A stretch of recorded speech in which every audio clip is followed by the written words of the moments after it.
As we have discussed in the lecture that from the Lewis structure we can find how the electrons will be distributed, and more specifically how this bond will be formed between the atoms in a molecule. And we also from that structure understand that what type of structure will be more stable, especially when there are more than one possibilities that they can stay. So as we discussed in the lecture that from when we construct the Lewis structure, the less electronegative element will be at the center, but that does not apply for hydrogen, because hydrogen is, although it's less electronegative from others, from many others molecule, but it cannot form more than one bond. So this is one exception for hydrogen, that cannot be at the center molecule. Okay, so let's see some example for this, and we start with the simplest molecule for, let's say, that HCl. HCl, this is hydrochloric acid, and how those electrons will be distributed among the atoms, and how can we form the bonding between them. So first of all, we should count the electrons among the that are associated with those atoms. For us, we know that hydrogen is, of course we will count the electrons from the valence electron, right, from the valence shell electrons. So for hydrogen, we know that it is only one electron for hydrogen, 1s1. For chlorine, it is, if we want to see the distribution of the electron, it will be 1s2, 2s2, 2p6, then 3s2, and 3p5. So this is the outer shell electron that is responsible for valence electron, that is called valence shell electron. So we have, for chlorine we have 5 and 7, and for hydrogen we have 1. So all together for hydrogen and chloride, hydrogen chloride, it will be 7 plus 1, that is 8 electrons together involved in this molecule. So if we draw the structure, of course this is only a binary molecule, so there is no central atom for it, and we can do the structure in this way, and chlorine we put together and we make the bonding between them, and then we fill up the octet for chlorine and hydrogen. So chlorine, it will take 8 electrons to be filled up. So we fill up 8 electrons together for here. So 6 electrons and one bonding, that means one bonding electrons. Bonding is equal to 2 electrons, right? And these 2 electrons is being shared by both. So chlorine is sharing these 2 electrons that is involved in this bonding. Hydrogen as well is sharing these 2 electrons that involved in the bonding. So hydrogen, of course, it does not need 8 electrons, only 2 electrons to be filled up to helium structure. So it will have only 2 electrons and it is filled up, whereas chlorine, it takes 8 electrons at the outer shell, and we see that they have 8 electrons already. So 2, 4, 6 and 2 involved in this bonding, so this is 8 electrons, and this is what is the structure, Lewis structure of hydrogen chloride. We want to see another simple structure of H2O, that is water. So now let's count on the valence electron for H2O. There are 2 hydrogens, so there will be 2 electrons involved from hydrogen, and 1 oxygen atom. So oxygen atom at the end, from the periodic table we see that oxygen falls on group 6 or 6A or 16. So it will have 6 electrons at the outer shell. So there will be 6 electrons in the outer shell. So altogether they have 8 electrons involved in this molecule. And now if we want to make this structure, of course oxygen is the electronegative, more electronegative, so it will be in the center, and hydrogen on the both side. So from both sides we put hydrogen, we form the bond between this hydrogen and oxygen, and we see that hydrogen already have taken up 2 electrons because these 2 electrons are involved in this bonding. So and we fill up the rest octet for oxygen. So there will be 2 lone pair electron, 1 2 3 4 and 2 from this bonding. So 1 2 3 4 5 6 7 8, and we see that it has already been octet filled up. So hydrogen has 2, or both hydrogen has 2. Let's now see the disulfide ion. So disulfide ion can be formed in this way, and for this let's count on. We see from the periodic table that sulfur lies in 6A or 16 group, so it will have 6 electron at outer shell. So both 2 sulfide ion, the total electron will be 2 times 6 is 12, but they also have 2 electrons on the, let me take another pen, that is they have 2 more electrons on them. So they have 2 more electrons on them, that means 2 electron will be added up. 2 electrons will be added up, and that will be, total electron will be 14. The number of electron will be 14 that will be on them. So if we put these 2 and try to fill up the octet between them, it will be this, of course, okay, and here we try to fill up the octets between them.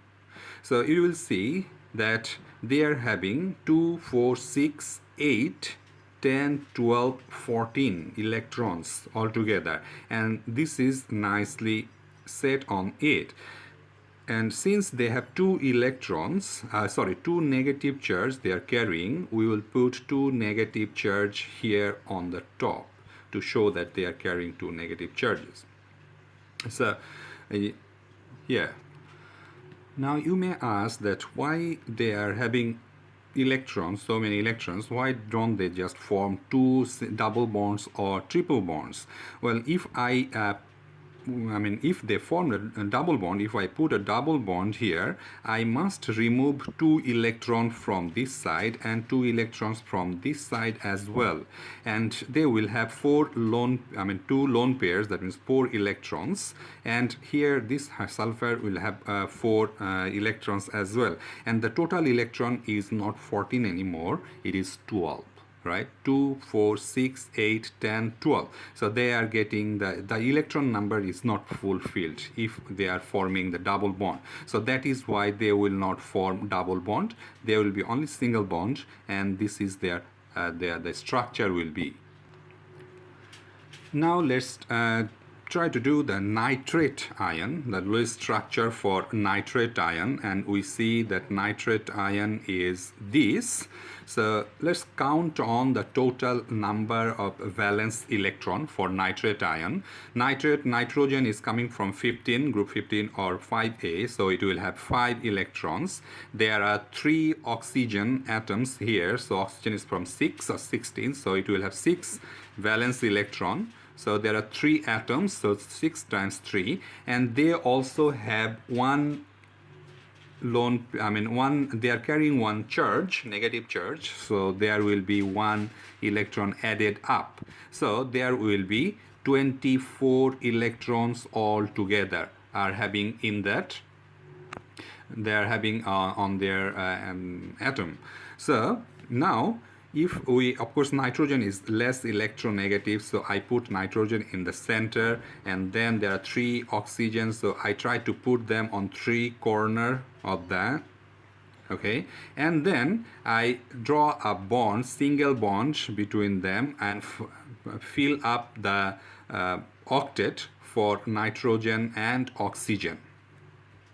Okay, so oxygen will have 8 electrons, oxygen will have 8 electrons, but nitrogen, that now we see that there are 8, 8, 8. So 24 electrons all set, but not quite, because you see nitrogen has not filled up its octet yet. So what we can do is remove these 2 electron from here and put it between as a double bond between nitrogen and oxygen. So we see that there will be octet filled up. For this oxygen there are 8 electrons, this oxygen for 8 electrons, this oxygen for 8, and for nitrogen there is 4 double bonds, so that means 8 electron as well. But this, if we denote this oxygen is A, B and C, we will see that this double bond does not stay here only. It travels between A, B and C, depends on the at a different moment this will travel between them, and when it will be and altogether they have a negative charge, so we put a negative on top to show that they are carrying one charge. How this charge is coming, we will see from the formal charge. When we see the formal charge, we will see that where and how the charge is generated or coming. So if we see the formal charge, we'll see that there is one charge associated with this atom molecule, and that is why this charge is generated, and that is from where the charge is coming. So this bond from here, it will break, and here another bond will be generated. These 2 electrons will go here, and then these 2 electrons will be removed from here, so this bond is broken, and formed. This bond is recovered, or the electron is regained here. So this way, and after some moment it will come here. So this bond, double bond, is moving all around this oxygen atoms. This is how this is called a resonance. We will see later on. We have seen nitrate ion. Let's go and see nitrogen dioxide, so NO2, right? So from here we see that NO2, they will have electron number of electrons. Nitrogen is coming from 15 or 5a, so it is 5 valence electron, and there are 2 atoms of oxygen, so there will be 2 times oxygen has 6. So there will be 12 plus 5 is 17 electrons altogether on this molecule. So there are 2 oxygen and 1 nitrogen. Nitrogen is less electronegative among them, so of course nitrogen is between in the middle. So oxygen we put on the either side of that nitrogen, and we fill up make the bonding between them, and we fill up the octet between oxygen and nitrogen, and we see that here we have 2, 4, 6, 8, 10, 12, 14, 16, and there is 1 electron left, so we can put it on nitrogen, right? So this is how they are already satisfied the number of electrons. So 2, 4, 6, 8, 1 bond is 2 electron, 8, 12, 14, 16, 18, and that means is 19. That means we have 1 pair of electron extra, right? Let me count on again, sorry. 2, 4, 6, 8, 10, 12, 14, 16, 17. No, there is already 17 electrons on it. But the problem is, although the oxygen, both oxygen atom filled up the octet, right, or the octet, but nitrogen is far from achieving its octet. So what will happen is, these 2 bond, these 2 electron will be moved here, and then nitrogen will form another bond with this oxygen. So this oxygen is still having octet, and this oxygen maintaining the octet as well, but nitrogen is having 2, 4, 6 and 7, and altogether if we count on again, we will see that there are 17 electrons altogether, and there is no way that this nitrogen can form another 2 take this 2 electron and form another bond. But in that case nitrogen will have 9 electrons, 2, 4, 6, new bond 2 8, and then this one is 9 electron. So that is nitrogen cannot expand its octet, valence shell, so nitrogen cannot have more than 8 electrons, but this is the closest to the octet nitrogen can have. So this is stable for nitrogen dioxide molecule. Now there is another molecule, that is nitrous oxide or dinitrogen monoxide. Let's see how this Lewis structure will look like, or how we can form the Lewis structure for this molecule. As usual, we count on the total valence electron from them, and we see that there are 2 nitrogen, that is from the group group 15 or 5A.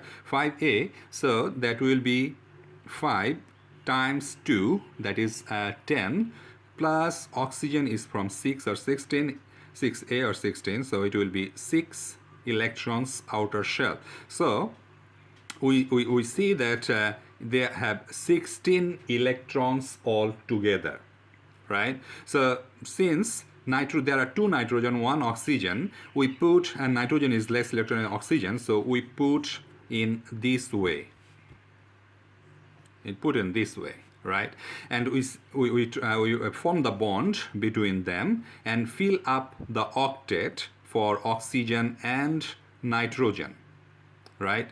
So there are, let me make it a bit bigger. Okay, so there are 2, 4, 6, 2, and 4. If we fill up all the octets, they are all octets filled up, but we see that 2, 4, 6, 8, 10, 12, 14, 16, and then 18 and 20. There are 4 electrons more that it cannot have. So what we can do is, we have to remove this, but the problem is they are filled up with octet, oxygen and nitrogen on the either side, but this nitrogen is much deficient from that, far away from filling up its octet. So what will happen is, we take this 2 electron here from this exam here, so we can remove this and bring it here. Okay, we bring this here, form a double bond, and it's removed. So now you see that 2, 4, 6, 8, 10, 12, 14 and 16. This is a nice one and it looks good, right? It looks very plausible that it can form a bond, 4 bonds, and everyone is having an octet all together. Okay, so but there is another possibilities. It can form in this way,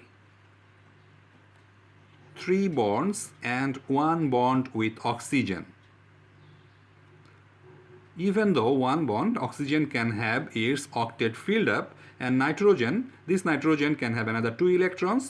So now we count on 2, 4, 6, 8, 10, 12, 14 and 16. So it has also 16 electron. It has 16 electron as well. But there is another possibility that I can write or think of, that oxygen is forming 3 bond, double bond with this, and this nitrogen is forming 1 bond, and then this 3 and 2, 6, 8, and here 2, 4, 6, so 6, 8, 10, 12, 14, 16. So there are 16 electrons here as well. So all of them, A, B, and C, all of them are having 16 electron each. So which one is true, or which one should I consider the best possible structure, or which one will be the possible structure for this? So here comes the formal charge. We have to consider the formal charge here, and formal charge, as we have seen from the lecture slide, that formal charge is equal to the valence electron, that for each of the atom, formal charge for each of the atom that we started with before they become bonded, okay, the valence number of valence electron minus the after the bonded they form the bond, then how many lone pair electrons are they having. Okay, so they are having here there are 2, so here 6, so the number of lone pair electrons they are having here, right? And from there again we deduct the half of the bonding electrons they have formed. Okay, the bonding electrons, so one bond is having 2 electrons in it, so in another way simplified, the number of bonds they form, right? So this is the formal charge. So formal charge for any atom that involved in the molecule, we can count on from this equation, that is number of valence electron it has originally before they become bonded, then after being bonded number of lone pairs they are still having on them, minus the number of bonds they form or the bonding electrons they are sharing by half of that bonding electrons. Okay, so with this formula, let's try to count on or calculate the bonding electrons, formal charge associated with this C-type that molecule that we have formed, C-type molecules. Okay, so here we see that originally nitrogen has 5 valence electron minus the lone pairs, they have 2, 4, 6 lone pairs here, right? Lone pair electrons, sorry, and then half of the bond they form, that means bonding electrons. So one bond is 2 electrons, so half of 2 is 1, so altogether it will be negative 6, 7, negative 2. Nitrogen will have negative 2 formal charge here. For this nitrogen, let's say it is nitrogen alpha, this is nitrogen beta. Okay, so for beta nitrogen, what is the formal charge for it? It again, same like it started with 5 valence electron. It does not have any lone pair electron on it, right? So 0, and it has 1, 2, 3, 4 times 8, bonding by half is 4. So this is 1, positive 1 charge, this is negative 2, and for this oxygen it has 6 originally, 6 valence electron, and then it has 2 lone pair on it still, right?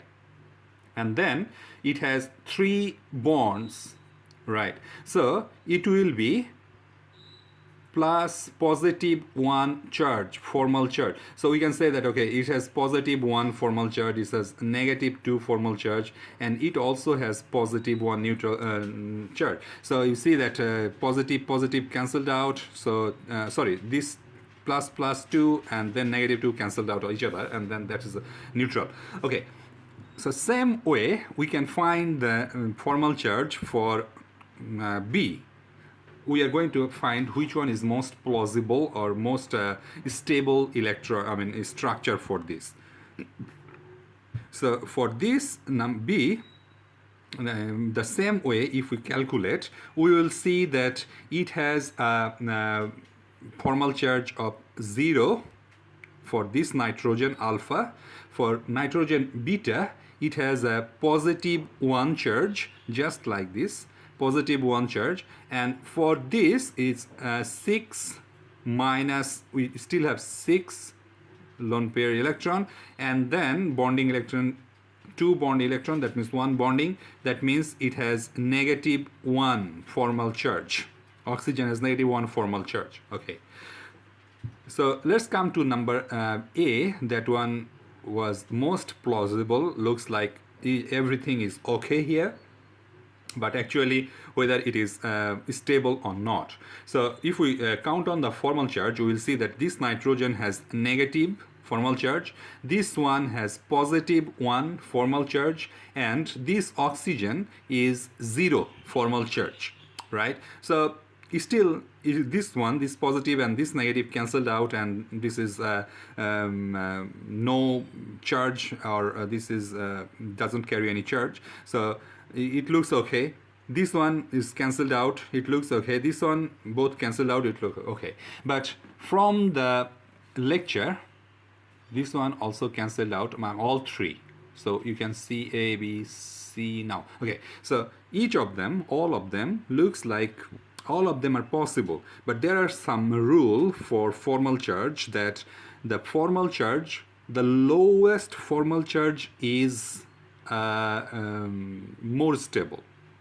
That atom or a molecule that has lowest formal charge on its atoms involved will be more stable. First, another thing is, if there is any negative charge, it should be associated with the least electronegative element. Okay, sorry, it will be associated with the most electronegative element. So here oxygen is more electronegative than nitrogen. So if there is any negative charge, it should be on oxygen, not with nitrogen. Or let's say if there is only oxygen and fluorine, and there is any negative charge, that should be on fluorine, not oxygen, because fluorine is more electronegative than oxygen. So here from A we see that the negative charge is on nitrogen and oxygen is 0. Although it looks possible, everyone has octet, but it is not quite stable, because oxygen will be not 0, because it is more from that rule we see that it does not satisfy the rule. For C, it is, first of all, it has bigger formal charge or larger formal charge than the rest A and B. That means and the negative charge 2 magnitude, and it is on nitrogen. So and oxygen has positive 1, so it is a very big no. It cannot be, it is not possible, it will not stable.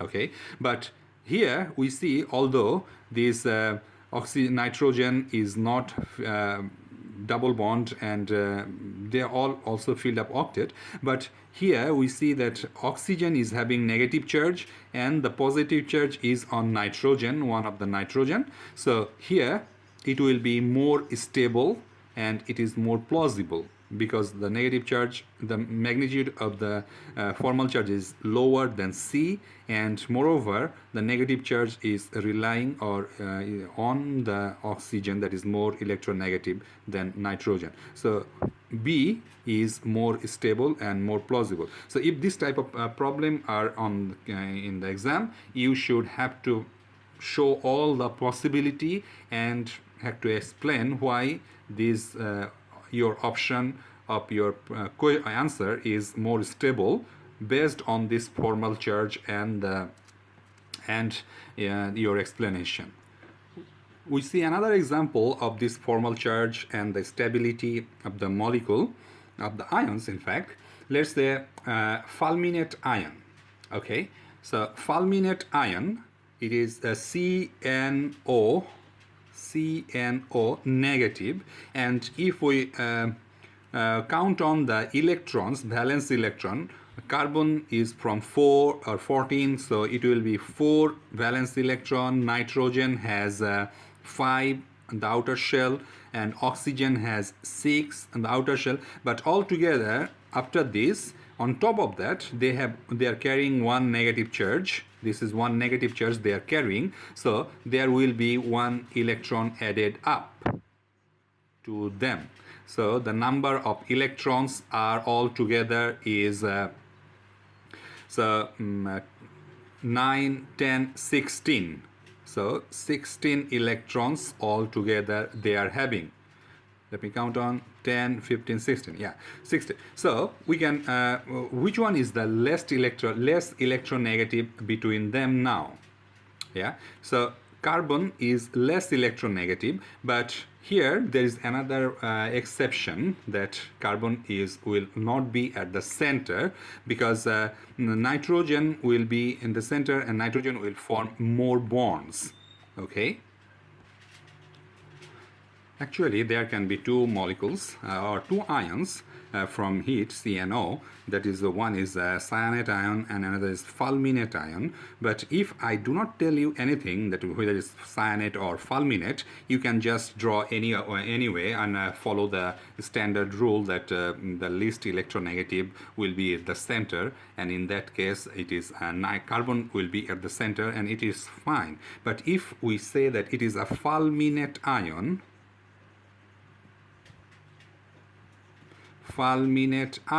so we have to be a little bit careful, because fulminate ion is you can find it in the nature, it exists in the nature, and they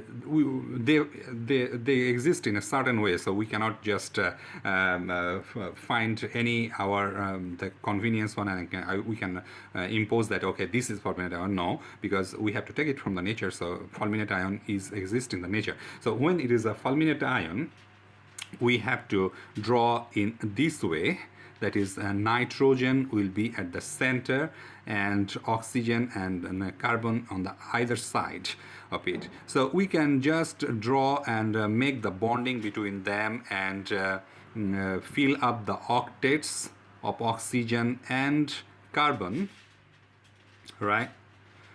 So, and then count on that 2, 4, 6, 8, 2, 4, 6, 8, so 16 electrons. So 8 plus 8, 16 electrons. But the problem is this nitrogen does not have the octet yet. So what we can do is we can just remove these 2 electrons from here and make a double bond between them, and it looks still there are a 16 electron in it. There are another way. So let's let's say that this is number 1. We can put another way this thing, that is carbon, nitrogen and oxygen, and carbon and nitrogen will form 3 bonds, and where nitrogen and oxygen will form 1 bond. This is 2. And there is another way we can make, that is carbon, nitrogen and oxygen, where they are forming 3 bonds with oxygen and 1 bond with carbon. And if we fill up the octet between them, right, so we see that 2, 4, 6, 8, 10, 12, 14, 16, and here as well 2, 4, 6, 8, 10, 12, 14, 16. So all of them, 1, 2, 3 type, all of them are having 16 electron each. But the problem is, which one is more likely to stay for this fulminate ion, right? For fulminate ion. So let's count on the formal charge for each of the atom involved in this ion. So number 1, we count on we detect the formal charge for carbon. It will be -2, nitrogen is +1, oxygen is 0.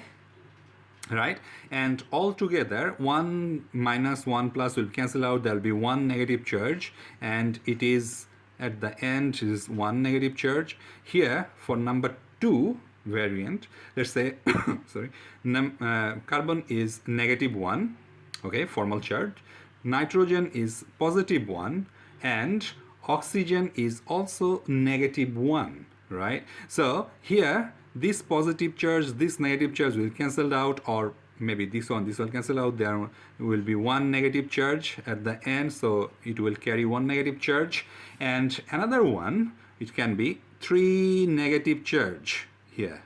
For this one is +1, and this one is also +1, and altogether they have 1 negative charge carrying.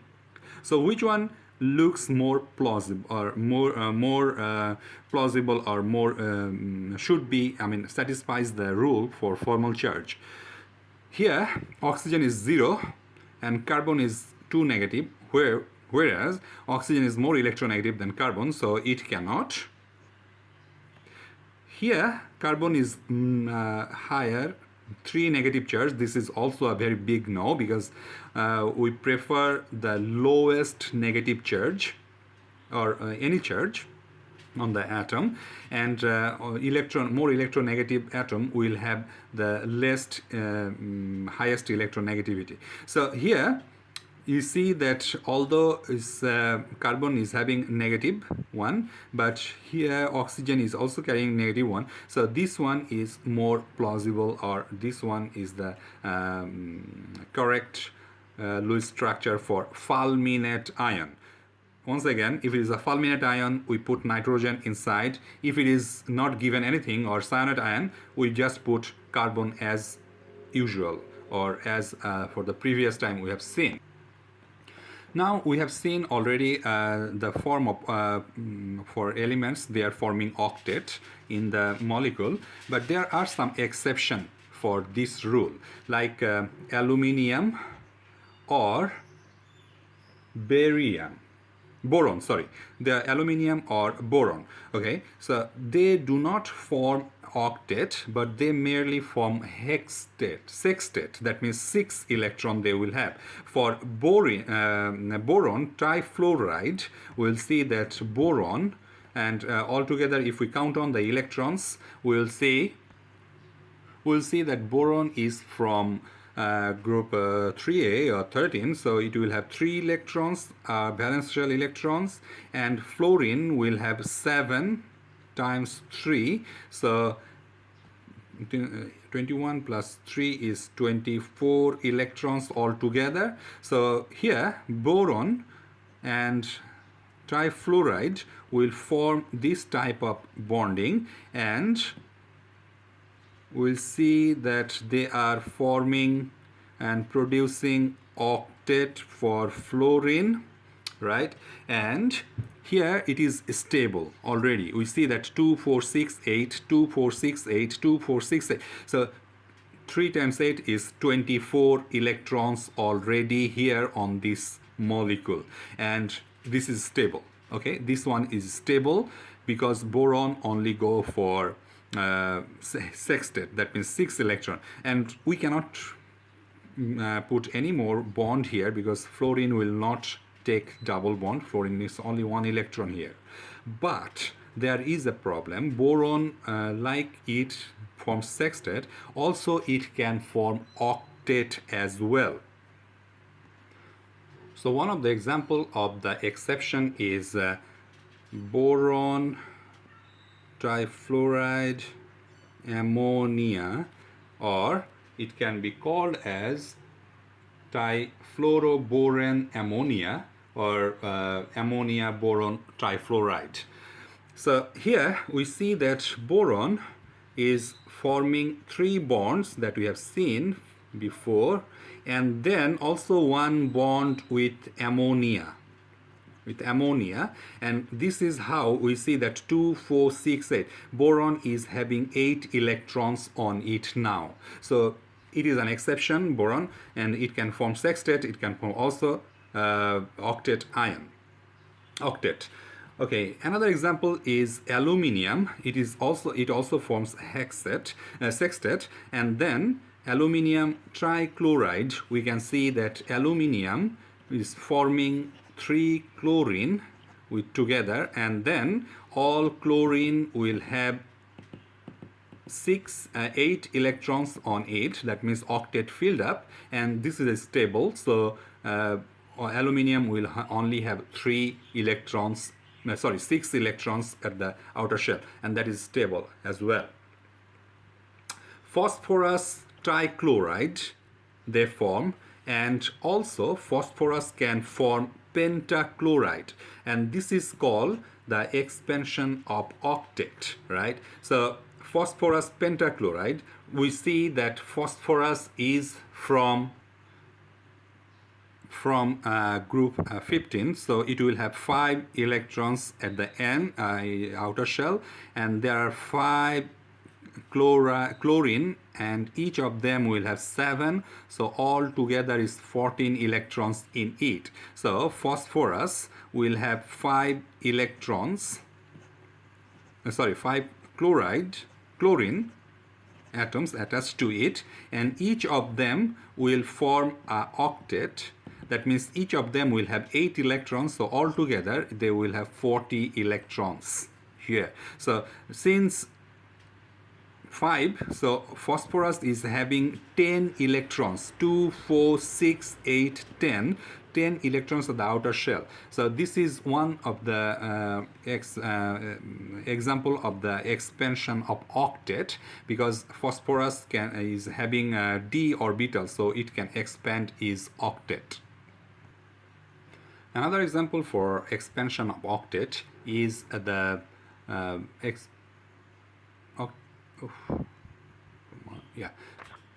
xenon. We know xenon is a noble gas and it already have filled up octet, but it still can expand its octet and form bonding. So here, if we see the xenon difluoride and we count on the number of electrons, valence electrons, xenon has 8 at the outer shell and fluorine has 7 times 2 each, right? 7 each, so 2 fluorine atoms. So it will have altogether 22 electrons. So if we try to form the bonding, fluorine can form only one bond, so we don't have to worry much.